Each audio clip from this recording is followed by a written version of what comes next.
कि मीज़ोफिल के दो टाइप्स होते हैं। जो तो फोटोसिंथेटिकली एक्टिव मीज़ोफिल होता है उसे क्या कहते हैं? मैंने पढ़ाया था मीज़ोफिल के दो टाइप्स होते हैं, ठीक है। एक होता है पेलिसेड मीज़ोफिल सेल्स और एक होता है स्पंजी मीज़ोफिल सेल्स। जो पेलिसेड मीज़ोफिल सेल्स होते हैं वो क्या होता है? फोटोसिंथेटिकली एक्टिव सेल्स होता है। और जो स्पंजी होते हैं वो किसके लिए होता है? Very good.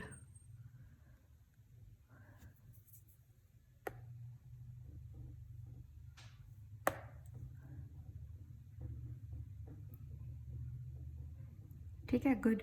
गैशियस एक्सचेंज के लिए होता है स्पंजी मेसोफिल सेल्स। जो पेलिसेड मेसोफिल सेल्स होते हैं उनके दरमियान में क्या होती हैं? स्पेसेस नहीं होती। स्पंजी के दरमियान में बहुत सारी स्पेसेस होती हैं। अच्छा, उसके बाद ह्यूमस की डेफिनेशन मैंने आपसे करवाई थी जब वी वर स्टडिंग अबाउट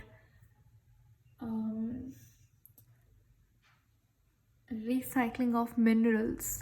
जब हम लोग ये टॉपिक पढ़ रहे थे रिसाइकलिंग ऑफ मिनरल्स, तो मैंने आपसे कहा था एक term I introduced one term called humus. Humus का मतलब क्या होता है?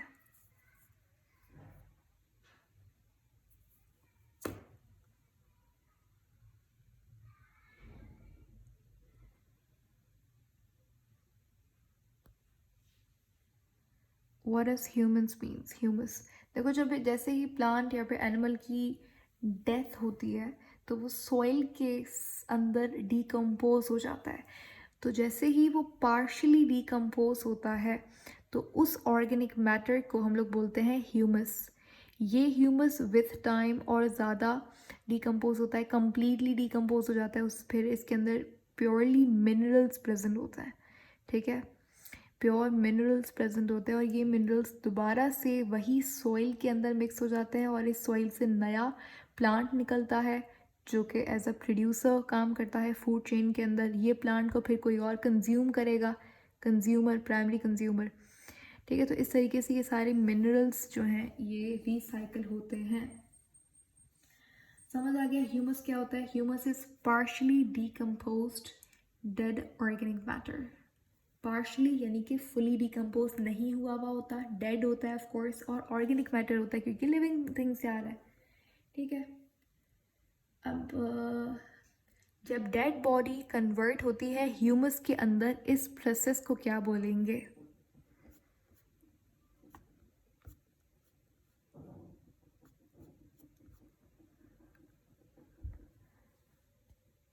जब एक डेड बॉडी, समझ लो एक प्लांट है, उसकी डेथ हो गई है, ठीक है, इट्स डेड नाउ। अब ये प्लांट कन्वर्ट होगा ह्यूमस के अंदर after some period of time. तो वो जो प्रोसेस है उसे आप बोलोगे ह्यूमिफिकेशन। क्या बोलेंगे? ह्यूमिफिकेशन, ठीक है। और यही ह्यूमस विथ टाइम जब फुली डिकम्पोज होगा तो क्या बनाएगा? मिनरल्स बनाएगा। और ये मिनरल्स जाएंगे सॉइल के अंदर और सॉइल से एक नया प्रोड्यूसर बनेगा, ठीक है। ये मिनरल्स कुछ भी हो सकता है, जैसे मतलब फॉस्फेट हो गया, वो एक मिनरल है, ठीक है। अच्छा, उसके बाद formation of ATP is called as,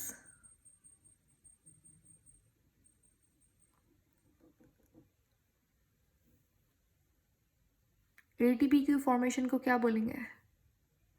very good, phosphorylation बोलेंगे। एटीपी की फॉर्मेशन को फॉस्फोरिलेशन बोलेंगे और एडिशन ऑफ फॉस्फेट को भी फॉस्फोरिलेशन बोलेंगे, ठीक है। और जब रिमूवल ऑफ फॉस्फेट ग्रुप होता है तो उसे डीफॉस्फोरिलेशन बोलेंगे, ठीक है। अगर मैं आपसे कहूँ पेट्योल के अंदर फोटोसिंथेसिस होता है, इज दैट ट्रू और फॉल्स?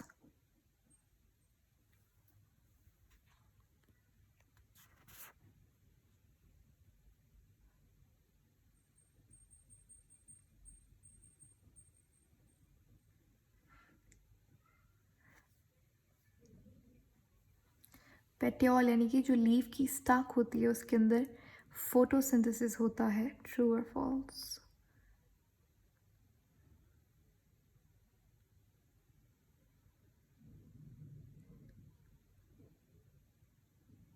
चलो, इसका सही जवाब होगा ट्रू, होती है फोटोसिंथेसिस। मैंने ये बहुत बार पहले भी मेंशन किया है, जो भी प्लांट का ग्रीन पार्ट होगा उसके अंदर क्लोरोफिल प्रेजेंट होता है, राइट, तभी वो ग्रीन है। अब क्लोरोफिल प्रेजेंट है, इसका मतलब फोटोसिंथेसिस होगी डेफिनेटली, ठीक है। तो पेट्योल के अंदर या कोई भी ग्रीन पार्ट होगा उसके अंदर फोटोसिंथेसिस होती है या होता है, ठीक है। अच्छा, इसी के साथ हमारे पास ये सारे हमारा जो हमारे पहले टॉपिक्स थे, यानी कि बायो एनर्जेटिक्स के जो हमने इनिशियल टॉपिक्स कवर किए थे, इनका रिवीजन ख़त्म होता है। एक दो बातें और हैं वो सुन लो। मुझे बताओ, जो स्पंजी, हाँ, हमारे पास जो स्टोमेटा होता है उसकी शेप्स होती हैं, ठीक है। स्टोमेटा की शेप्स होती हैं। दो तरीके का स्टोमेटा प्रेजेंट होता है। एक होता है बीन शेप्ड स्टोमेटा जो कि डायकॉट्स के अंदर प्रेजेंट होता है। क्या होता है? बीन शेप्ड स्टोमेटा या फिर किडनी शेप्ड स्टोमेटा जिसे आप बोलते हो, एक ही बात है। ये बीन शेप्ड स्टोमेटा प्रेजेंट होता है किसके अंदर? डायकॉट्स के अंदर, ठीक है। और मोनोकॉट्स के अंदर क्या होता है? Bell dumbbell shaped stomata present होता है मोनोकॉट्स के अंदर। ये आपको पता होना चाहिए, ठीक है। अच्छा, उसके बाद हम लोग पढ़ते हैं NADPH। NADPH के अंदर हमारे पास जो बेस यानी नाइट्रोजनस बेस अटैच होती है वो कौन सी होती है? वो निकोटिनामाइड होती है और एडेनिन होती है। दो बेसिस अटैच होती हैं तभी डाई न्यूक्लियोटाइड है। एडेनी निकोटिनामाइड एडेनिन डाई न्यूक्लियोटाइड होता है। कौन कौन सी दो बेसिस होती हैं? एक होती है निकोटिनामाइड और एक कौन सी होती है? एक एडेनिन होती है। अब यहाँ पर हमने ये डिस्कस किया था एक्चुअली, ये रहा, ठीक है। ये स्ट्रक्चर होता है NADPH का, ये वाला NADPH का स्ट्रक्चर है और ये वाला हमारे पास FADH2 का स्ट्रक्चर है। अब यहाँ पे आप देख रहे हो दो बेसिस अटैच्ड हैं। कौन कौन सी? निकोटिनामाइड है, ये रही, और ये हमारे पास एडेनिन है, ठीक है। और दोनों के दरमियान में यहाँ पे हमारे पास फॉस्फेट के दरमियान में बॉन्ड प्रेजेंट होता है। अब क्वेश्चन हमारे पास ये है कि जो NADPH2 होता है उसके अंदर निकोटिनामाइड नाम की नाइट्रोजनस बेस इस्तेमाल होती है। कौन सा विटामिन को हम लोग निकोटिनामाइड बोलते हैं? उस बेसिकली उसका सिमिलर, वो सिमिलर होता है एक्चुअली, वही विटामिन यहाँ पे इस्तेमाल होता है एज अ नाइट्रोजनस बेस, ठीक है। B3 B2 और क्या लगता है आपको?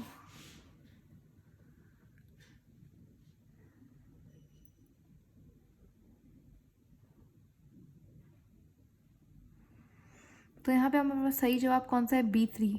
याद रखिएगा, विटामिन B3 को निकोटिनामाइड कहा जाता है या फिर नेसिन, क्या बोलेंगे? नेसिन, एक ही बात है।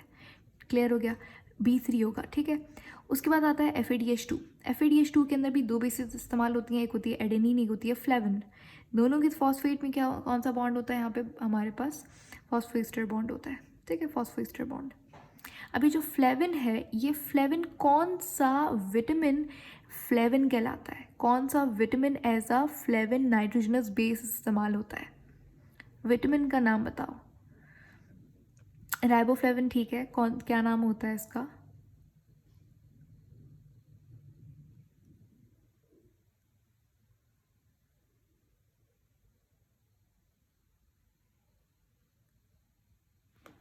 Okay, we do have sir his class.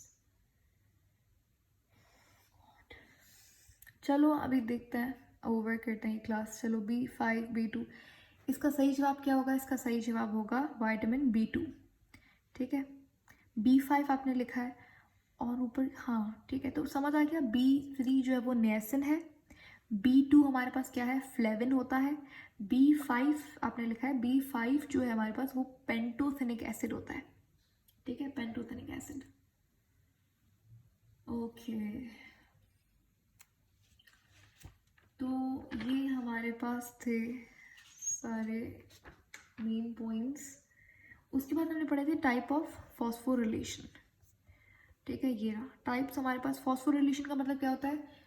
Production of ATP, या फिर फॉस्फोरिलेशन का मतलब होता है एडिशन ऑफ फॉस्फेट। अभी यहाँ पर हमारे पास तीन तरीके के प्रोसेसेस होते हैं जिसके ज़रिए फॉस्फोरिलेशन होती है। एक होती है फोटोफॉस्फोरिलेशन, ठीक है, एक होती है ऑक्सीडेटिव फॉस्फोरिलेशन और एक होती है सबस्ट्रेट लेवल फॉस्फोरिलेशन।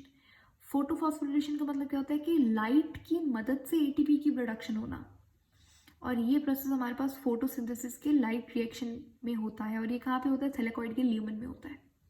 सेकेंड हमारे पास है ऑक्सीडेटिव फॉस्फोरिलेशन, जिसके अंदर क्या होता है, किसी भी ऑर्गेनिक कंपाउंड को आप तोड़कर उसका डिस्ट्रक्शन करके उसका कैटाबॉलिज्म करके आप एटीपी बनाते हो। ये होता है सेल्यूलर रेस्पिरेशन के टाइम पर, स्पेशली इलेक्ट्रॉन ट्रांसपोर्ट चेन के टाइम पे। वैसे तो ऑक्सीडेटिव फॉस्फोरिलेशन हमारे पास ग्लाइकोलिसिस में भी होती है, जो कि फर्स्ट स्टेप है सेल्यूलर रेस्पिरेशन का। Electron transport chain third step होता है। फिर है substrate level phosphorylation. Substrate level phosphorylation में क्या होता है, किसी भी सबस्ट्रेट को इस्तेमाल करके आप एटीपी का प्रोडक्शन करते हो। सबस्ट्रेट लेवल फॉस्फोरिलेशन होता है क्रेब्स साइकिल में, जब सक्सीनल को ए कन्वर्ट होता है सक्सीनेट के अंदर, आगे पढ़ेंगे हम लोग, एक तो वहाँ पर, और दूसरा ग्लाइकोलिसिस के, ये याद कर लो, ग्लाइकोलिसिस के 7th और 10th स्टेप के अंदर सबस्ट्रेट लेवल फॉस्फोरिलेशन होती है। ठीक है, जब एक क्रेब्स साइकिल में, और दूसरा क्या, दूसरा ग्लाइकोलिसिस के 7th और 10th स्टेप में सबस्ट्रेट लेवल फॉस्फोरिलेशन होती है। क्लियर हो गया। अब थोड़े से क्वेश्चंस करेंगे। मैंने आपको पिगमेंट का इंट्रोडक्शन दिया था, उसके बाद क्लास देखते हैं, टाइमिंग फिक्स करनी पड़ेगी, कुछ करते हैं उसका। चलो मुझे जल्दी से बताइए, the oxygen that is liberated during the process of photosynthesis comes from H2O. This hypothesis was proved by which scientist? Or this hypothesis was given by whom?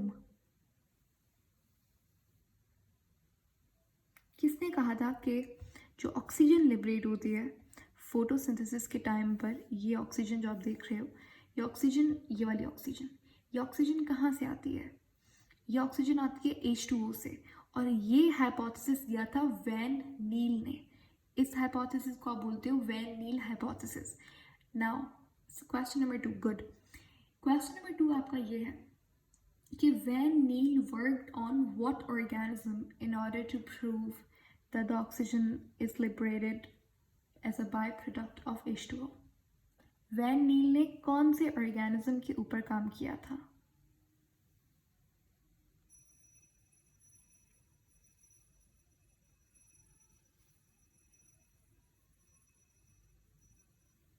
ठीक है, गुड।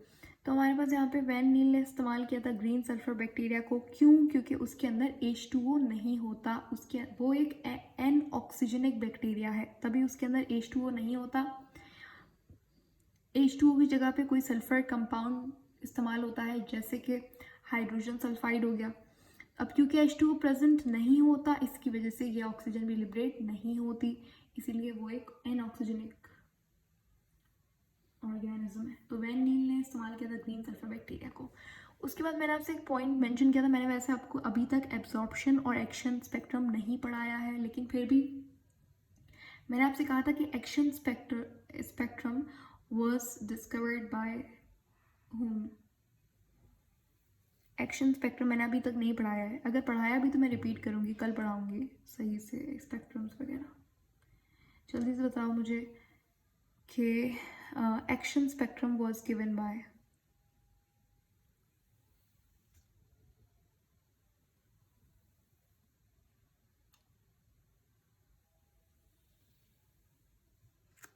ठीक है, तो सही जवाब क्या होगा? TW एंगलमैन ने दिया था एक्शन स्पेक्ट्रम, गुड। अच्छा, TW एंगलमैन ने कौन से ऑर्गेनिज्म पे काम किया था?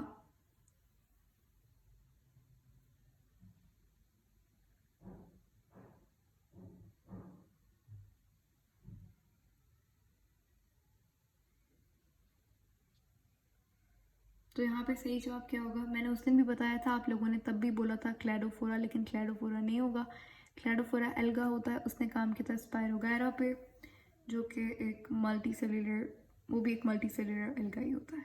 ठीक है, स्पायरोगैरा पे काम किया था, नॉट क्लैडोफोरा। ओके, तो TW एंगलमैन ने डिस्कवर किया था एक्शन स्पेक्ट्रम को, और किस पे काम किया था? स्पायरोगैरा पे काम किया था। सेकेंडली, वैन नील की hypothesis was confirmed experimentally in 1940 using which isotope? Van Niel की हाइपोथेसिस कंफर्म हुई थी 1940 के अंदर, वैन नील ने एक्सपेरिमेंट किया था 1930 के अंदर, तो कौन सा आइसोटोप इस्तेमाल हुआ था? यहाँ पे सही जवाब क्या होगा? O18। ठीक है, गुड, वेरी गुड। तो O18